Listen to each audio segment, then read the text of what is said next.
నమస్కారం, నా పేరు దివ్య. వార్తల్లో ముందుగా ముఖ్యాంశాలు. రాజమహేంద్రవరం కల్తీపాలు మరణాలపై అసెంబ్లీ సీఎం ఛాంబర్లో సమీక్షా సమావేశం నిర్వహించిన ముఖ్యమంత్రి చంద్రబాబు ఎవరు తప్పు చేసినా వదిలిపెట్టే ప్రసక్తే లేదని హెచ్చరిక.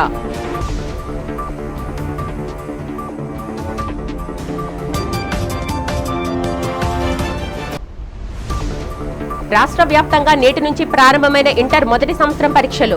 నిర్ణీత సమయానికంటే ముందే పరీక్షా కేంద్రాలకు చేరుకున్న విద్యార్థులు.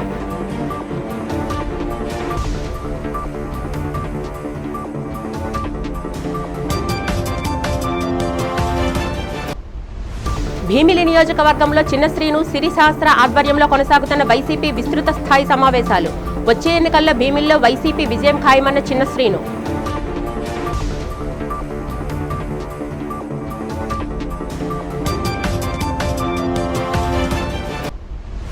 సింహాచలం శ్రీ వరాహలక్ష్మీ నృసింహస్వామి వారిని దర్శించుకున్న పాట్నా హైకోర్టు న్యాయమూర్తి జస్టిస్ అనుపమా చక్రవర్తి ఆలయ మర్యాదలతో స్వాగతం పలికి దర్శన భాగ్యం కల్పించిన అధికారులు.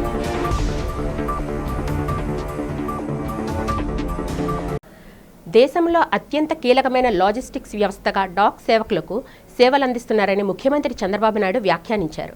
టెక్నాలజీ పెరిగిన ఆర్టిఫిషియల్ ఇంటెలిజెన్సీ లాంటి సాంకేతిక అందుబాటులోకి వచ్చిన డాక్ సేవకుల స్థానాన్ని ఎవరూ భర్తీ చేయలేరని సీఎం స్పష్టం చేశారు. గుంటూరులో నిర్వహించిన గ్రామీణ డాక్ సేవక్ సమ్మేళన్ కార్యక్రమంలో కేంద్ర మంత్రులు జ్యోతిరాదిత్య సింధియా, పెమ్మసాని చంద్రశేఖర్తో కలిసి ముఖ్యమంత్రి పాల్గొన్నారు. ఈ సందర్భంగా తపాలా శాఖలో ఉత్తమ ప్రతిభ కనబర్చిన పోస్ట్ మాస్టర్లను సన్మానించారు. అనంతరం ముఖ్యమంత్రి చంద్రబాబు మాట్లాడుతూ, గ్రామీణ డాక్ సేవకుల సేవలు చిరస్మరణీయం. కాశ్మీర్ నుంచి కన్యాకుమారి వరకు పార్సిల్ వెళ్లాలంటే డాక్ సేవకుల వల్లే సాధ్యమన్నారు. నేను చదువుకునే రోజుల్లో ఏ పని కావాలన్నా తపాలా వ్యవస్థపైన ఆధారపడేవాళ్లం. గతంలో అతిపెద్ద కమ్యూనికేషన్ వ్యవస్థ పోస్టల్ సేవలే అన్నారు. పార్సిళ్లు, మనీ ఆర్డర్ల కోసం పోస్ట్ మ్యాన్ ఎప్పుడు వస్తారా అని ఎదురు చూసే పరిస్థితి. టెలికమ్యూనికేషన్ రంగంలో సంస్కరణలు రావాలని బలంగా కోరుకున్నామన్నారు. ఈరోజు మిమ్మల్ని అందరినీ చూసిన తర్వాత నాకు ఎక్కడా లేనటువంటి ఒక నమ్మకం వచ్చింది. టెక్నాలజీ ఎంత పెరిగినా నేను టెక్నాలజీని ఎప్పుడు ప్రమోట్ చేస్తానే ఉంటాను. ఒకప్పుడు ఐటీని ప్రమోట్ చేశాం. ఈరోజు హైదరాబాద్ నగరాన్ని మీరు చూస్తే దేశంలోనే most liveable city, highest per capita income కు చిరునామా ఏదంటే తెలంగాణగా తయారైందంటే అది ఆ రోజు వేసిన ఫౌండేషనే సమైక్య ఆంధ్రప్రదేశ్లో. ఈ రోజు మీ యొక్క వ్యవస్థను మనం ఒకసారి చూస్తే ఎక్కడా లేని వ్యవస్థ ఇది.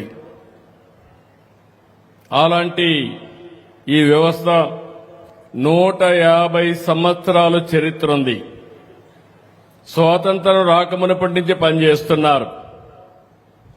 ఈవెన్ దేశ స్వాతంత్ర పోరాటంలో పరోక్షంగా కీలక పాత్ర పోషించారు. స్వాతంత్ర సమర యోధుల మధ్య లేఖలు, పత్రికలు చేరవేయడం, వారెవరైనా అందించే ఆర్థిక సహాయాన్ని అందజేయడం, మనీ ఆర్డర్ ద్వారా అందజేయడం.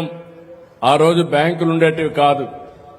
మేము చిన్నప్పుడంతా కూడా ఎవరు డబ్బులు పంపించినా మనీ ఆర్డర్ ద్వారా పంపిస్తే అది అందించినటువంటి వ్యక్తులు ఇక్కడుండే గ్రామీణ డాక్ సేవకులేనని చెప్పి కూడా నేను మీకు తెలియజేస్తున్నా. దేశంలోని గ్రామీణ ప్రాంతాల్లో తపాలా వ్యవస్థపై ప్రజలకు ఇప్పటికే చెక్కు చెదరని విశ్వాసం ఉందని కేంద్ర మంత్రి జ్యోతిరాదిత్య సింధియా కొనియాడారు. ముఖ్యంగా గ్రామీణ డాక్ సేవకులు అందిస్తున్న సేవలు మరువలేనివని ఆయన ప్రశంసించారు. గ్రామీణ సమాజంలో గ్రామ పెద్దతో సమానంగా డాక్ సేవక్ గౌరవం పొందుతారని, వారి ప్రాముఖ్యతను గ్రామీణులు ఎప్పటికీ గుర్తుంచుకుంటారని ఆయన పేర్కొన్నారు. గ్రామీణ డాక్ సేవకులు విధి నిర్వహణలో ఎదుర్కొంటున్న అనేక ఇబ్బందులను గుర్తించినట్లు మంత్రి తెలిపారు. వారికి అవసరమైన మౌలిక సదుపాయాల కల్పనపై ప్రత్యేక దృష్టి సారించినట్లు వెల్లడించారు. ఇందులో భాగంగానే డాక్ సేవకుల పిల్లలకు కేంద్రీయ విశ్వవిద్యాలయాల్లో సీట్లు లభించేలా చర్యలు తీసుకున్నామని ఆయన వివరించారు. తపాలా శాఖను ఆధునీకరించే క్రమంలో పార్సిల్ వ్యవస్థను మరింత బలోపేతం చేయాల్సిన అవసరం ఉందని మంత్రి అభిప్రాయపడ్డారు. మారుతున్న కాలానికి అనుగుణంగా పార్సిల్ మరియు మెయిల్ నెట్వర్క్ వేగాన్ని పెంచాలని అధికారులకు సూచించారు. క్షేత్రస్థాయిలో డాక్ సేవకుల పనితీరును సులభతరం చేసేందుకు మరియు పర్యావరణ హితంగా సేవలు అందించేందుకు వారికి ఈ స్కూటర్లు పంపిణీ చేసేలా చర్యలు తీసుకుంటామని సింధియా హామీ ఇచ్చారు. And the first steam shipping company and shipbuilding company in pre-independent India was formed by him, and the shipbuilding village in coastal Andhra Pradesh was founded by that company almost 100 years ago. So my connection with this soil, my connection with this Mati is not a political connection. My connection with this soil and this Mati is one that I don't feel from here, but I feel from here, my family members.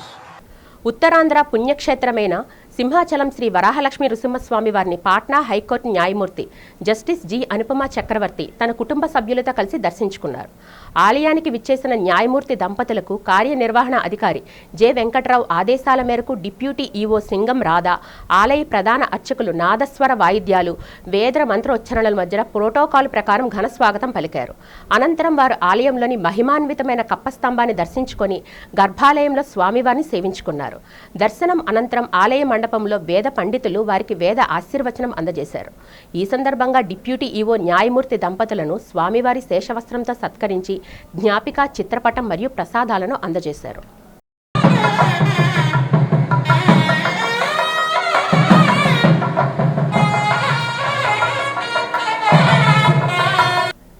Intermediate ప్రథమ సంవత్సర పరీక్షలు ప్రారంభమయ్యాయి. ఉదయం 9 గంటల నుంచి మధ్యాహ్నం 12 వరకు పరీక్షలు నిర్వహించారు. 85 పరీక్షా కేంద్రాల్లో నిర్వహించే పరీక్షలకు ప్రథమ సంవత్సరం విద్యార్థులు 42,000 మందికి పైగా పరీక్షలు రాశారు. మంగళవారం నుంచి జరిగే ద్వితీయ సంవత్సర పరీక్షలకు 40,000 మందికి పైగా విద్యార్థులు హాజరు కానున్నారు. దీంతో ఇంటర్మీడియట్ పరీక్షలు జరిగే కేంద్రాల వద్ద విద్యార్థులు వారి తల్లిదండ్రులతో సందడిగా కనిపించారు. పరీక్షా కేంద్రానికి 1 నిమిషం ఆలస్యంగా వచ్చిన విద్యార్థులను అనుమతించేది లేదని అధికారులు ముందే స్పష్టం చేశారు.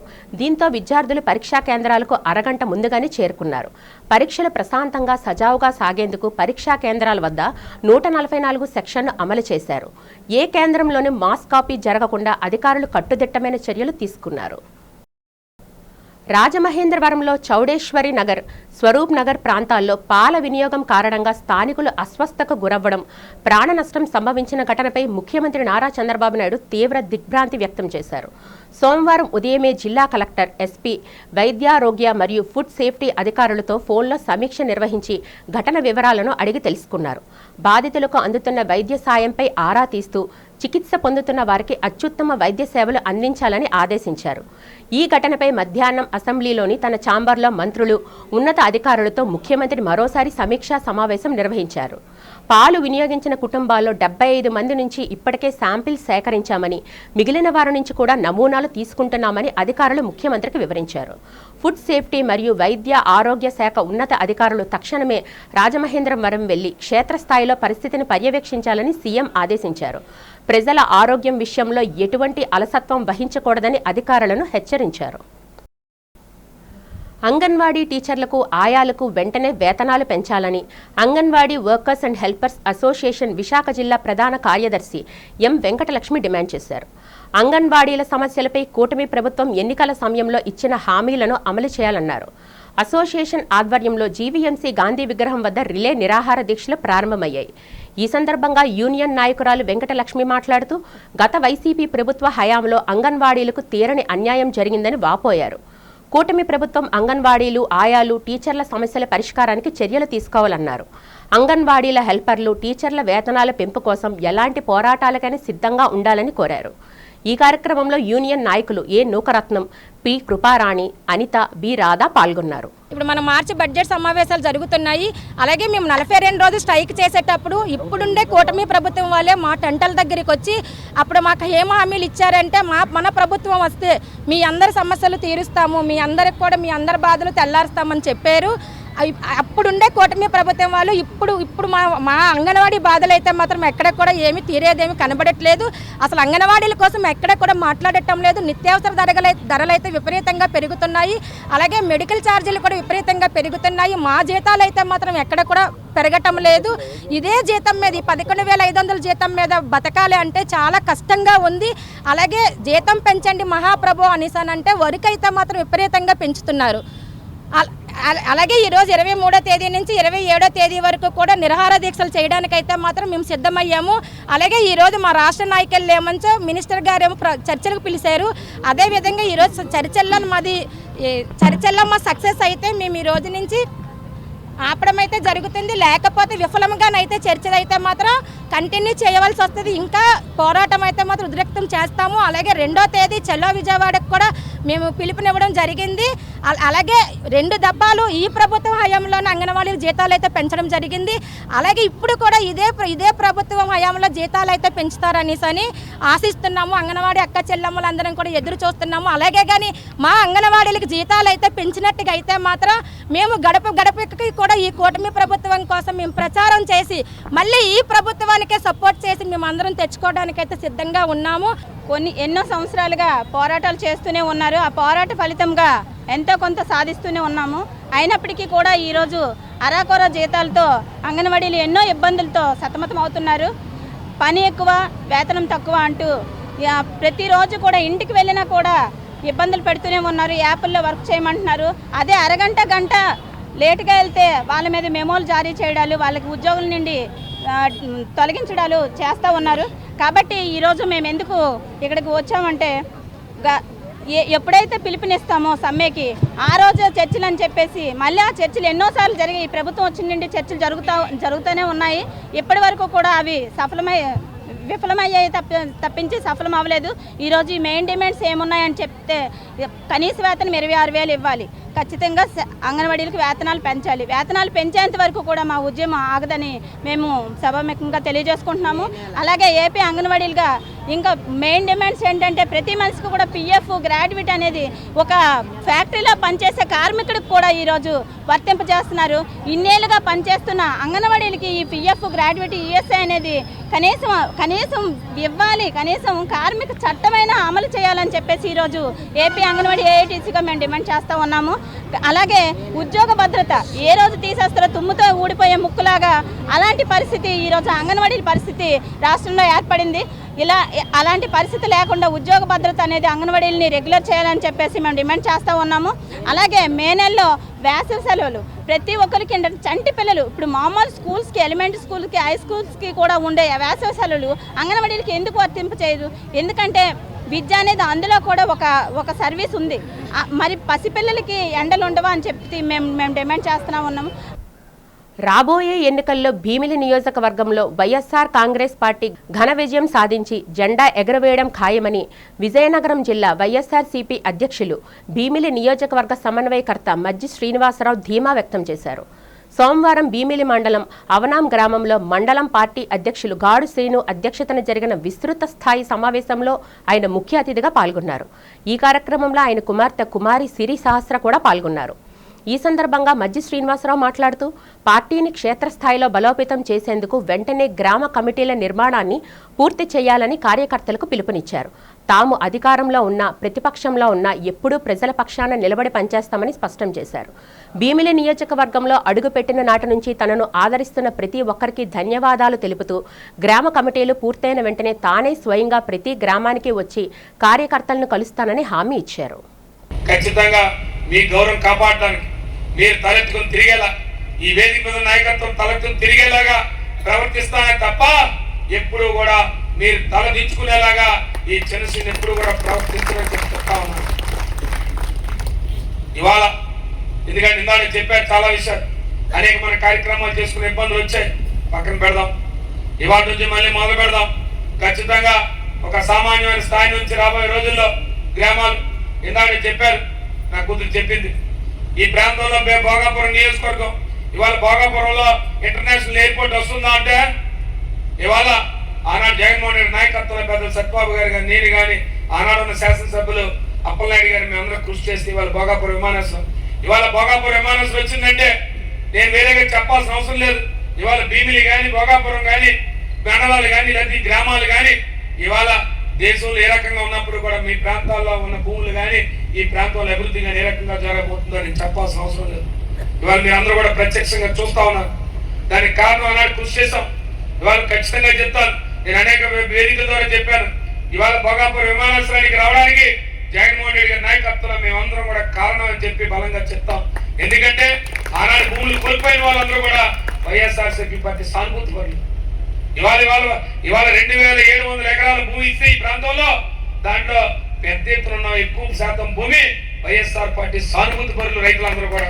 ఇవాళ రైతుల త్యాగాల వల్ల ఇవాళ ఆ విమానాశ్రయం ఇవాళ ఎవరైతే టోపీలు పెట్టుకొని ఇవాళ పెద్ద ఎత్తున మైకుల ముందు ఫోటోలు తీసుకొని సోషల్ మీడియాలో పెడుతున్నారో వాళ్ళకున్న అధికార హోదాతో రాజ్యాంగం కల్పించిన వారికి వచ్చిన హోదాతో చేస్తున్నారు తప్ప వారెవరు కూడా 1% కాదు కదా, 1 అంగుళం కూడా వారి తాలూకా కాంట్రిబ్యూషన్ ఈ ప్రాంతంలో లేదని చెప్పి మేము ఘంటాపదంగా చెప్తాం ధైర్యంగా. ఇది ఈ ప్రాంతంలో ఎప్పుడైనా ఏదైనా చేస్తే వెల్ఫేర్ బోర్డులో పెండింగ్లో ఉన్న క్లెయిములను తక్షణమే చెల్లించాలని ఆంధ్రప్రదేశ్ భవన నిర్మాణ కార్మికుల సంఘం రాష్ట్ర ప్రధాన కార్యదర్శి పడాల రమణ డిమాండ్ చేశారు. భవన నిర్మాణ కార్మికుల సమస్యల పరిష్కారానికి ముఖ్యమంత్రి చంద్రబాబు నాయుడు చొరవ చూపాలని కోరారు. జీవీఎంసీ గాంధీ విగ్రహం వద్ద విశాఖ జిల్లా శాఖ ఆధ్వర్యంలో భవన నిర్మాణ కార్మికుల ధర్నా నిర్వహించి తమ నిరసన తెలిపారు. ఈ సందర్భంగా పడాల రమణ మాట్లాడుతూ గత జగన్మోహన్ రెడ్డి సర్కారు భవన నిర్మాణ కార్మికుల పట్ల అనుసరించిన విధానాలను దుయ్యబట్టారు. జగన్ సర్కారు రద్దు చేసిన భవన నిర్మాణ కార్మిక వెల్ఫేర్ బోర్డును కూటమి ప్రభుత్వం పునరుద్ధరించడం పట్ల హర్షం వ్యక్తం చేశారు. గత 5 ఏళ్లుగా పెండింగ్లో ఉన్న క్లెయిములు అన్నిటినీ పరిష్కరించాలని కోరారు. ఈ కార్యక్రమంలో భవన నిర్మాణ కార్మిక సంఘం నాయకులు కోన కృష్ణారావు, కె ఈశ్వర్రావు, శివారెడ్డి, రమణ ఈశ్వరి, బోరా రమణ, నారాయణరావు, సూరిబాబు తదితరులు పాల్గొన్నారు. రాష్ట్ర వ్యాప్తంగా ఇవాళ అన్ని జిల్లాల్లో మండల అలాగే జిల్లా కలెక్టర్ కార్యాలయం వద్ద మా నిరసనను ఆవేదనను రాష్ట్ర ప్రభుత్వానికి తెలియజేయాలని చెప్పి నిర్ణయం చేసి అందులో భాగంగా ఇవాళ విశాఖపట్నం కలెక్టర్ గారికి మీ ద్వారా ఇప్పుడు ధర్నా అనంతరం మేము కూడా ఇవ్వబోతున్నాం. ముఖ్యంగా భవన నిర్మాణ కార్మికుల సంక్షేమ చట్టం అనేది ఇక్కడ గతంలో అమలయ్యేది, కానీ అమలయ్యేదాన్ని గత జగన్మోహన్ రెడ్డి ప్రభుత్వం వచ్చిన తర్వాత పూర్తిగా నిర్వీర్యం చేసి ఆ నిధులన్నింటినీ కూడా ఇతర అవసరాలు వాడుకున్న సందర్భంలో వీధుల్లోకి ఎక్కినటువంటి భవన నిర్మాణ కార్మికులందరికీ అండగా ఉంటామని చెప్పినటువంటి కూటమి ప్రభుత్వం అధికారులకు వచ్చి 2 ఏళ్ల తర్వాత కూడా మా వేదన అర్థం చేసుకొని ఈ నెల 5వ తేదీన ఒక సమీక్షా సమావేశం నిర్వహించారు. మేమందరివి ముఖ్యమంత్రి గారు ఒక మంచి నిర్ణయం తీసుకుంటారు, గతంలో ఉన్న ప్రభుత్వం చేసినటువంటి నిర్ణయాల కన్నా భిన్నంగా మరిన్ని మెరుగైన సౌకర్యాలు కార్మికులకు అందిస్తారని చెప్పి ఆశించాం. కానీ ఇవాళ ఆశించినటువంటి కార్మికుల కళ్ళల్లో కారం కొట్టే విధంగా ప్రభుత్వం కొన్ని చర్యలు చేపట్టింది. వాటిని మేము తీవ్రంగా ఖండిస్తా ఉన్నాం. ఎందుకంటే భవన నిర్మాణ కార్మిక సంక్షేమ చట్టం ఇవాళ కొత్తగా వచ్చింది కాదు. గతంలో మా కూటమి ప్రభుత్వం గతంలో కూడా చంద్రబాబు ముఖ్యమంత్రిగా ఉన్నప్పుడు అమలు చేసినటువంటి పథకాలు ఏవైతున్నాయో అవన్నిటినీ కూడా అమలు చేయాలని మేము కోరుతా ఉన్నాం. ఇవాళ ఇప్పటికే గత ప్రభుత్వంలో అంటే చాలా తెలివిగా ఏమంటారంటే గత ప్రభుత్వం చేసేది కాబట్టి మేము ఇస్తే మాకు ఉపయోగం ఏమైనటువంటి ప్రభుత్వం ఆలోచన చేస్తుందని అభిప్రాయం మాకుంది. గతంలో మేము 2019 ఎన్నికల్లో జగన్మోహన్ రెడ్డి ప్రభుత్వం వచ్చిన తర్వాత ఒక్క అప్లికేషన్ కూడా పెట్టలే, అప్పటికే బోర్డు నిర్వీర్యం అయిపోయింది. ఈరోజు ఏవైతే 42,000 అప్లికేషన్లు పిల్లల డెలివరీలు కానీ, యాక్సిడెంటల్ డెత్ కానీ, డిజేబిలిటీకి సంబంధించిన కానీ, లేదా మ్యారేజ్ గిఫ్ట్కి సంబంధించి కానీ పెట్టినవన్నీ కూడా గత తెలుగుదేశం పార్టీ ప్రభుత్వం అధికారంలో ఉన్న సమయంలో పెట్టిన అప్లికేషన్లు 42,000 అప్లికేషన్లు ఉన్నాయి. సో ఆ 42,000 అప్లికేషన్కి వెంటనే నిధులు మంజూరు చేయాలని చెప్పి ఇవాళ మేము ప్రభుత్వాన్ని డిమాండ్ చేస్తూ ఉన్నాం. అదేవిధంగా గతంలో ఏదైతే వెల్ఫేర్ బోర్డు ద్వారా కార్మికులకి యాక్సిడెంట్లు చనిపోతే 5 లక్షల రూపాయలు ఫినరల్ ఛార్జీ కింద అంత్యక్రియలకు 20,000 రూపాయలు 5,20,000 ఇచ్చేవారు. ఈరోజు ఆ పథకాన్ని పూర్తిగా పక్కన పెట్టేశారు. గుల్లేపల్లి క్రికెట్ గ్రౌండ్లో 5వ జాతీయ వీల్ చైర్ క్రికెట్ టోర్నమెంట్ నిర్వహణకు సర్వం సిద్ధమైంది. ఈ సందర్భంగా మధురవాడలో ఏర్పాటు చేసిన మీడియా సమావేశంలో టోర్నీ వివరాలను ఏపీ పవర్ కమిటీ సభ్యుడు doctor Boddepalli Raghu, committee chairman Suravarapu Raman Subbarao, కార్యదర్శి యడ్లపల్లి సూర్యనారాయణ తెలిపారు. ఫిబ్రవరి 23 నుంచి 26 వరకు జరగనున్న ఈ టోర్నమెంటును ఆంధ్ర క్రికెట్ అసోసియేషన్ ఆధ్వర్యంలో వీల్ చైర్ క్రికెట్ అసోసియేషన్, దివ్యాంగుల క్రికెట్ అసోసియేషన్ సంయుక్తంగా నిర్వహిస్తున్నాయని తెలిపారు. ఈస్ట్ జోన్ విభాగంలో జరిగే ఈ పోటీల్లో ఆంధ్రప్రదేశ్, తెలంగాణ, ఛత్తీస్గఢ్, ఒడిశా రాష్ట్రాల నుంచి క్రీడాకారులు పాల్గొంటారని పేర్కొన్నారు. ఏపీ పవర్ కమిటీ సభ్యుడు doctor Boddepalli Raghu, squadron leader Abhay Pratap Singh ముఖ్య అతిథులుగా హాజరవుతారని వివరించారు. ఆంధ్రప్రదేశ్లో 5వ national wheel chair cricket tournament 2026 అనేది ఈస్ట్ జోన్ తరపున ఇక్కడ జరగడం జరుగుతుంది. అది కూడా సబ్వరం గుల్లేపల్లి గ్రౌండ్లో జరుగుతుంది. ఇక్కడ మరి 4 స్టేట్స్ పార్టిసిపేట్ చేస్తున్నాయి: ఆంధ్రప్రదేశ్, ఛత్తీస్గఢ్, ఒరిస్సా, తెలంగాణ. ఇట్లానే దేశవ్యాప్తంగా వేర్వేరు జోన్ల ప్రకారం అయ్యి ఇవన్నీ కలిపి ఫైనల్స్ ఢిల్లీలో జరగనుంది వచ్చే నెల. మరి ఇది చాలా ప్రెస్టీజియస్ ప్రోగ్రామ్. ఇలాంటి ప్రోగ్రామ్ ఆంధ్రప్రదేశ్లో, అందులో విశాఖపట్నంలో జరగడం నిజంగా మనందరికీ గర్వకారణం. మరి ఇలాంటి రెగ్యులర్ క్రికెట్ టోర్నమెంట్స్ అయితే జరుగుతున్నాయి, కానీ అందులో మన కూటమి ప్రభుత్వం వచ్చిన తర్వాత ఆంధ్రప్రదేశ్ క్రికెట్కి కానివ్వండి, ఆంధ్ర దివ్యాంగులకు కానివ్వండి, నిజంగా అదొక మంచి పరిణామం. ఎందుకంటే చాలా క్రికెట్ మ్యాచ్ మీరు చూసినట్టయితే ఈ 10 నెలల టెన్యూర్లోనే ఇంటర్నేషనల్ మ్యాచెస్ ఒక 8 జరగడం ఇక్కడ జరిగింది. అట్లానే దివ్యాంగులకు కూడా ఏసీఏ ప్రత్యేకంగా సపోర్ట్ చేసి దీనికి మేము సానా సతీష్ బాబు గారికి, కేశినేని చిన్ని గారికి స్పెషల్ థ్యాంక్స్ చెప్పుకుంటున్నాం. అలానే అందరూ వీల్ చైర్ క్రికెట్ కూడా అభివృద్ధి చెందాలి అనే సదుద్దేశంతో వాళ్ళందరూ విశాఖపట్నంలో జరగాలని కోరుకోవడం. ప్లేయర్స్ అందరూ మీకు తెలిసి విశాఖపట్నం గతంలో కూడా చాలా స్ట్రాంగ్ గా ఉన్న ఏరియా మంది. మరి ఈ ఏరియాలో జరిగి అన్ని స్టేట్స్ ని ఇక్కడికి మేము సాదరంగా ఆహ్వానిస్తూ మీ ద్వారా, అట్లానే ఈ టోర్నమెంట్ కూడా 4 కేటగిరీస్ లో కూడా ఇక్కడ జరగడం జరుగుతుంది. మన ఆంధ్రప్రదేశ్లోనే కీలకమైన ఘట్టమైనటువంటి 5వ national championship wheel chair cricket tournament 2026 జరగడం చాలా గర్వకారణంగా ఉంది. ఆంధ్ర క్రికెట్ అసోసియేషన్ ఆధ్వర్యంలో డిఫరెంట్లీ ఏబుల్డ్ క్రికెట్ కమిటీ మరియు differently abled cricket council of Andhra Pradesh సంయుక్త ఆధ్వర్యంలో wheel chair cricket association, Andhra Pradesh wheel chair cricket association నిర్వహిస్తున్నటువంటి ఈ టోర్నమెంట్కి మీ అందరికి పూర్తి సహాయ సహకారాలు అందిస్తారని కోరుకుంటున్నాను. అలాగే మనకి ఈ వీల్ చైర్కి ప్రెసిడెంట్ ఉన్నటువంటి బుడ్డేపల్లి రావు గారు 5 సంవత్సరాల నుంచి మనకి సపోర్ట్ ఇస్తూ ఇక ముందు కూడా అలాగే చేస్తానని చెప్పి ఆయన సహకారం అందిస్తున్నందుకు ఆయనకి మా తరఫున కృతజ్ఞతలు తెలుపుకుంటున్నాము. షార్ట్ స్పాన్ లో మీకు ఈ వినతి ఇచ్చినందుకు, మీరు వచ్చి అందులో ఈ తాలూకా కార్యక్రమానికి వచ్చినందుకు చాలా సంతోషంగా ఉందండి. ప్రత్యేకించి దివ్యాంగుల క్రీడలు అంటే చాలా మందికి చిన్న చూపుగా ఉంటుంది. బట్ మీలాంటి మీడియా మిత్రులందరూ ఎప్పుడైతే సపోర్ట్ చేశారో ఆ సపోర్ట్కి బలం వల్లే మేము ఇక్కడ దాకా వచ్చామండి. సో ఇది మన wheel chair 5th nationals 2026 east zone ఏదైతే ఉందో 4 టీంలు, మన ఆనరబుల్ ప్రెసిడెంట్ గారు బొడ్డేపల్లి రఘు గారు చెప్పినట్టు తెలంగాణ, ఆంధ్ర, ఒడిస్సా అండ్ ఛత్తీస్గఢ్ ఈ 4 టీంలు గొల్లెపల్లి సబ్బవరం మండలం గ్రౌండ్లో మనకి చేయడం జరుగుతుందండి. మానవ జీవన విధానంలో దంతాల ఆరోగ్యం పట్ల ముందస్తు జాగ్రత్త అవసరమని, వాటిని సంరక్షించుకోవడం ద్వారా ఆరోగ్యాన్ని మెరుగుపరుచుకోవచ్చని Sanjeevini dental care managing director doctor V Raju, administration executive director doctor Y Indumathi అన్నారు. తాటిచెట్లపాలెం సంతోషిమాత ఆలయం రోడ్డులో నూతనంగా ఏర్పాటు చేసిన Sanjeevini dental care advanced multi specialty dental clinic ఘనంగా ప్రారంభమైంది. ఈ కార్యక్రమానికి జనసేన పార్టీ కార్పొరేటర్లు కందుల నాగరాజు, బీశెట్టి వసంతలక్ష్మి ముఖ్య అతిథులుగా హాజరై క్లినిక్ను ప్రారంభించారు. ఈ సందర్భంగా కందుల నాగరాజు, బీశెట్టి వసంతలక్ష్మి మాట్లాడుతూ పెరుగుతున్న కాలుష్యం, ఆహారపు అలవాట్ల వల్ల దంత సమస్యలు అధికమవుతున్నాయి అన్నారు.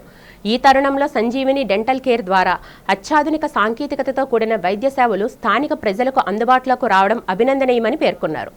డెంటల్ ప్రాబ్లం ఉన్నవారు వీరి సేవలను వినియోగించుకోవాలని, సత్వరం ఉపశమనం పొందవచ్చని అన్నారు. Doctor V Raju, doctor why ఇందుమతిలు అనుభవజ్ఞులైన వైద్యులని, వారి ఆధ్వర్యంలో ప్రజలకు నాణ్యతతో కూడిన దంత వైద్యం అందుతుందని ఆకాంక్షించారు. డాక్టర్ రాజు, డాక్టర్ ఇందుమతి మాట్లాడుతూ తమ వద్ద అత్యాధునిక పరికరాలతో అన్ని రకాల దంత సమస్యలకు చికిత్స అందించబడుతుందని తెలిపారు. ఈ కార్యక్రమంలో ప్రభుతో పాటు పలువురు ప్రముఖులు, స్థానికులు, ఆసుపత్రి సిబ్బంది పాల్గొన్నారు. తాటిచెట్లపాలెం ప్రాంతవాసులందరికీ కూడా గొప్ప సంతోషించదగ్గ విషయం, శుభవార్త అని చెప్పాలి. ఎందుకంటే ఇక్కడ అడ్వాన్స్డ్ ఈ dental care hospital, Sanjeevini dental care hospital ఇక్కడ పెట్టడం, ఇక్కడ డాక్టర్ రాజు గారు, డాక్టర్ ఇందుమతి గారు మరి ఇక్కడ ప్రజలందరికీ అందుబాటులో ఉండాలన్న ఒక ఉద్దేశంతో, ఒక మంచి ఆలోచనతో, సర్వీస్ మోటోతో ప్రజలందరికీ కూడా రీజనబుల్గా మన వంతు మనం సహాయ సహకారాలు అందించాలి, మనం కూడా సేవా మార్గంలో నడాలి అన్న ఒక ఆలోచనతో ఇక్కడ ఈ డెంటల్ క్లినిక్ పెట్టడం. మరి ఇక్కడ ఈ ప్రజలకి కాదు, చుట్టుపక్కల కూడా చాలా అందుబాటులో ఉంటుంది ఇక్కడ. ఎందుకంటే చుట్టుపక్కల అన్ని స్లమ్స్ కూడా ఉన్నాయి. ఈ ప్రాంత వాసులకే కాకుండా చుట్టుపక్కల కూడా చాలా ఈజీగా ఉంటుంది. ఈ డెంటల్ కేర్ని సద్వినియోగపరుచుకొని మరి డాక్టర్స్ కూడా వీళ్ళు ఏంటంటే ఏదో కమర్షియల్గా కాకుండా ఒక సర్వీస్ మోటోతో పెట్టినటువంటి ఈ క్లినిక్, ఈ హాస్పిటల్, ఇక్కడ అడ్వాన్స్ డెంటల్ కేర్ కూడా చాలా. ఎందుకంటే ఇదివరకు గతంలో ఏంటంటే ఎక్కడికైనా ఒక పన్ను తీయించుకోవాలంటే పన్ను పీకేసేటప్పుడు వచ్చే నొప్పి వారం 10 రోజులు ఇవన్నీ వాసిపోయి నొప్పులతో చాలా బాధపడి బ్లీడ్ అయ్యేది.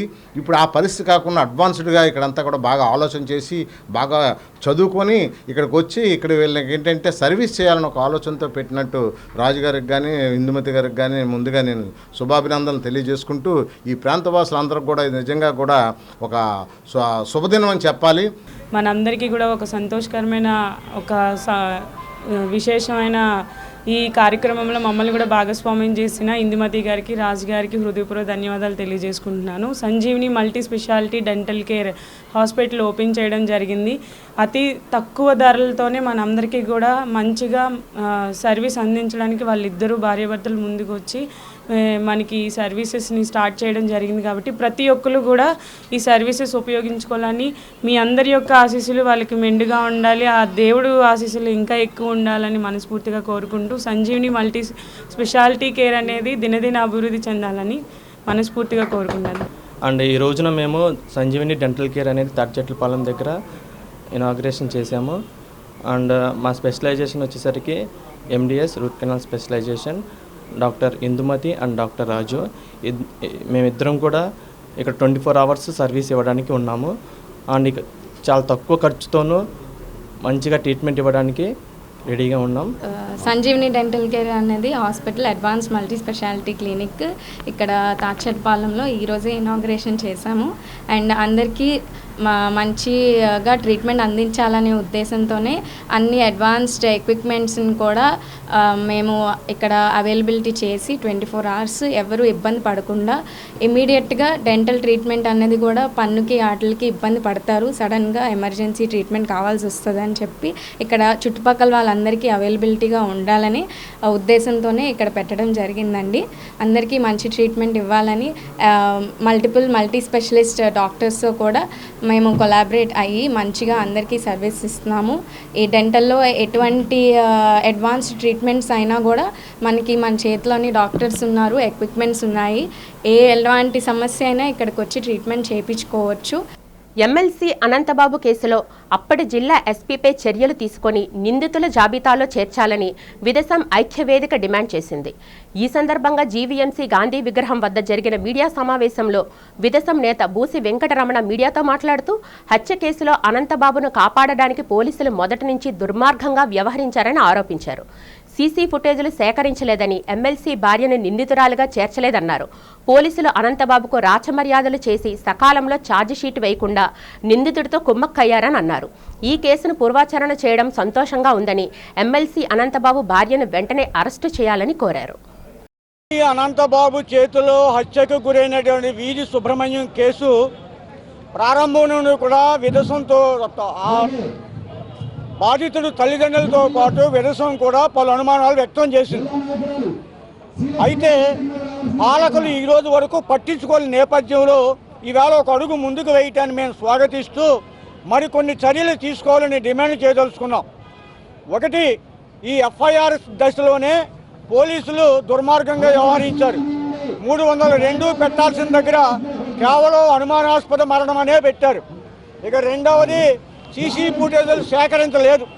అతని భార్య శవాన్ని హ్యాండ్ ఓవర్ చేసినప్పుడు శవంతో పాటే ఎమ్మెల్సీ భార్య ఉంది. అతని భార్య రోజాని నిందితుల జాబితాలో చేర్చలేదు. అరెస్టు సమయంలో కూడా ఆనాడు ఉన్నటువంటి ఎస్పీ రవీంద్రబాబు గారు ఆ నిందితుడిని అయ్యగారు, ఎమ్మెల్సీ గారు లేదంటే ఆయన పేరు ప్రస్తావించి రాచమర్యాదలు చేశారు. అతనికి బెయిల్ సులభంగా వచ్చేటట్టుగా సకాలంలో ఛార్జ్షీట్ వేయకుండా డిఫాల్ట్ బెయిల్ వచ్చేదానికి సహకరించి ఆనాడు ఉన్నటువంటి పోలీసు వ్యవస్థ ఈ నిందితుడితో కుమ్మక్కయ్యింది. వార్తలు ముగించే ముందు ముఖ్యాంశాలు మరొకసారి చూద్దాం. రాజమహేంద్రవరం కల్తీపాలు మరణాలపై అసెంబ్లీ సీఎం ఛాంబర్లో సమీక్షా సమావేశం నిర్వహించిన ముఖ్యమంత్రి చంద్రబాబు ఎవరు తప్పు చేసినా వదిలిపెట్టే ప్రసక్తే లేదని హెచ్చరిక.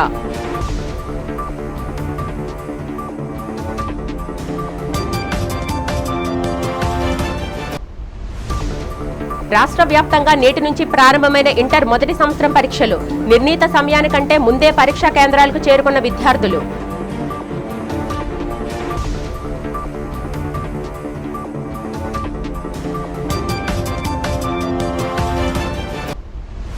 భీమిలి నియోజకవర్గంలో చిన్న శ్రీను సిరిశాస్త్ర ఆధ్వర్యంలో కొనసాగుతున్న వైసీపీ విస్తృత స్థాయి సమావేశాలు. వచ్చే ఎన్నికల్లో భీమిలిలో వైసీపీ విజయం ఖాయమన్న చిన్న శ్రీను.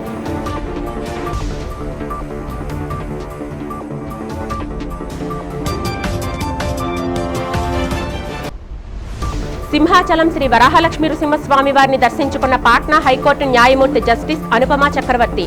ఆలయ మర్యాదలతో స్వాగతం పలికి దర్శన భాగ్యం కల్పించిన అధికారులు.